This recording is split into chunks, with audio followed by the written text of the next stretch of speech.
Bonjour à tous, de retour sur la Hub TV, ici au Sustainable Mobility Forum. J'ai le plaisir d'accueillir Franck Cazenave. Bonjour Franck.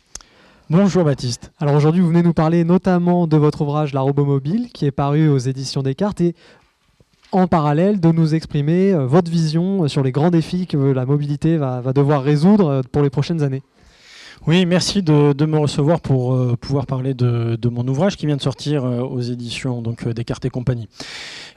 Les défis de la mobilité, en fait, il y en a deux. Le premier, d'abord, c'est la lutte contre le réchauffement climatique.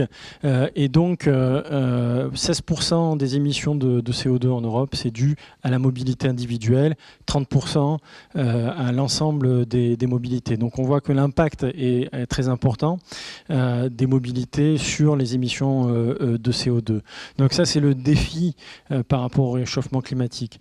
Et en même temps, il y a un défi social parce que avec les réglementations qui ont été décidées, par exemple sur la diminution des émissions de CO2 des véhicules, il y a la promotion des véhicules électriques qui est faite, l'incitation aux constructeurs à développer ce type de véhicules. Ces véhicules coûtent 40% plus cher qu'un véhicule thermique équivalent. Donc il y a une difficulté pour les Français, mais aussi pour les Européens, à acquérir de tels véhicules. D'ailleurs, le véhicule des neufs en 2021 en France était 1,7 million, en chute de 30% par rapport à 2019. Donc on voit que c'est un bien de consommation qui est difficile à acquérir. Et si on regarde les ménages, seulement 43% des ménages français ont acquis un véhicule neuf.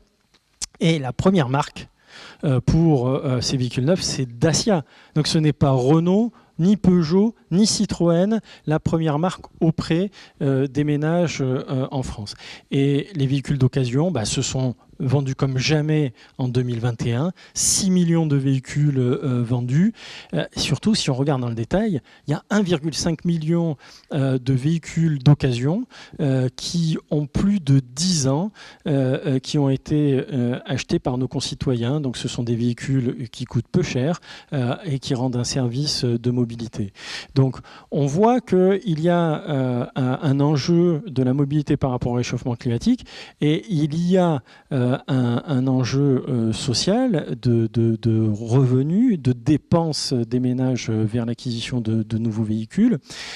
Et en plus, on le voit, dans un contexte d'augmentation du prix des carburants, d'augmentation du prix de l'électricité, d'augmentation du prix du gaz. Donc à la fois, il y a besoin de changer de véhicule, les véhicules coûtent plus cher, et quelle que soit l'énergie utilisée pour ces véhicules, il y a des augmentations de prix qui sont très très importantes. Alors aujourd'hui, Franck, l'un des sujets qui alimente beaucoup les débats du Sustainable Mobility Forum concerne les ZFE. Est-ce que vous pourriez nous partager quelques mots, votre vision, mais surtout aussi quelles solutions est-ce que vous préconisez pour favoriser le développement de ces ZFE ? Alors, effectivement, les ZFE, zones faible émission, avec la dernière loi climat et résilience qui a été votée en 2021, il y aura en France 43 ZFE dans les agglomérations de plus de 150 000 habitants, au plus tard au 1er janvier 2025. Donc, je rappelle brièvement, les ZFE, ça veut dire qu'à minima, au 1er janvier 2025, les véhicules critères 5, 4, 3 seront interdits des ZFE. Ça veut dire que si on regarde le parc, l'année dernière, il y avait 16 millions de voitures qui sont critères 5, 4 et 3. C'est-à-dire que ces véhicules ne pourront plus rentrer de 8h du matin à 20h le soir, 5 jours sur 7, dans les agglomérations. Donc on peut dire que tous les Français sont concernés par la mise en place des ZFE et sont touchés. Donc et c'est extrêmement rapide. Donc moi, j'alerte par rapport aux ZFE, aux conditions qui sont mises en place actuellement, sur peut-être une vitesse qui est trop rapide, une inadéquation par rapport à ce que les Français sont capables d'investir dans la mobilité sur changer des véhicules. Quand je disais tout à l'heure que les Français ont acheté 1,5 million de véhicules d'occasion l'année dernière de plus de 10 ans, ces véhicules de plus de 10 ans seront interdits dans toutes ces ZFE au 1er janvier 2025. Donc aussi on voit que le niveau d'information n'est pas encore compris pour les Français sur les ZFE, parce que pourquoi acheter un véhicule en 2021 qui va être interdit d'ici moins de 4 ans dans les ZFE. Et certaines villes vont même plus vite. Si on prend la métropole du Grand Paris, ce sont même les critères 2, donc tous les véhicules diesel interdits au 1er janvier 2024. Donc là, ce sont 3,8 millions de véhicules, rien que pour l'Île-de-France, qui seront interdits. Donc il y a des challenges. Et je pense que d'un côté, on a besoin de donner certaines dérogations, comme dans d'autres pays, en Italie, pour les plus de 65 ans, pour les personnes à mobilité réduite, de leur permettre de rentrer dans les ZFE, même si elles ont un véhicule qui n'est pas critère 2, 1 ou 0. Donc d'avoir une certaine souplesse. Aussi, peut-être d'être pédagogique et avec l'éco-entretien qui permet de remettre les paramètres du moteur thermique comme d'origine, donc de diminuer les émissions de CO2, d'avoir des dérogations. Donc, essayer d'avoir une approche à la fois un peu plus flexible avec des dérogations suivant les problématiques des Français, et puis pousser les Français à entretenir leur véhicule thermique, leur moteur thermique, pour avoir finalement des bénéfices pour l'environnement. Et puis la dernière des choses, c'est repenser les transports publics, offrir de nouveaux transports publics. Alors, quelle solution, justement, préconisez-vous, Franck ? Pour aller plus loin que ce que je viens de dire par rapport aux ZFE, le chaînon manquant, ce sont les transports publics. Et dans les transports publics, on voit que le coût du transport public, c'est souvent le conducteur. Donc aujourd'hui, la problématique, à part dans les grandes métropoles où vous avez du métro, du tramway, pour installer des bus en périphérie, dans les milieux ruraux, il n'y a pas de bus. Il y a un manque de fréquence, un manque d'amplitude horaire. Et on arrivera à offrir des transports publics à un coût soutenable pour la collectivité grâce aux véhicules autonomes, ce que moi j'appelle les robots mobiles.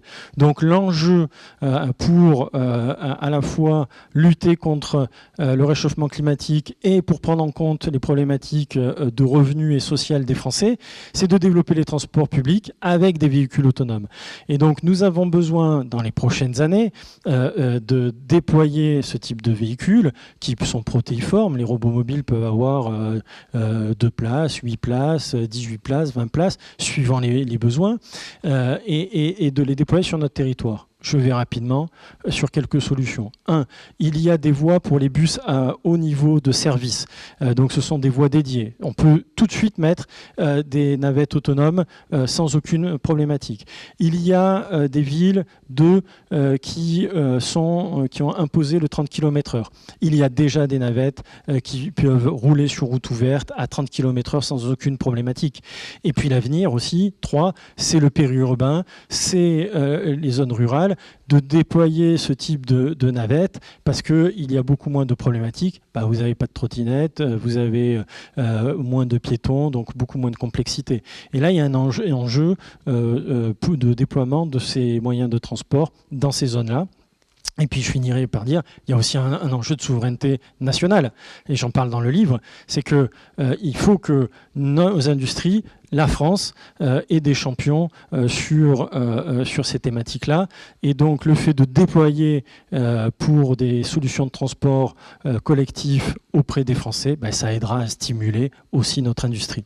Voilà en résumé mon livre, Baptiste. Merci Franck en tout cas pour toutes ces insights, et on peut vous lire donc chez Descartes et compagnie pour aller plus loin avec la robot mobile. À très bientôt. Merci.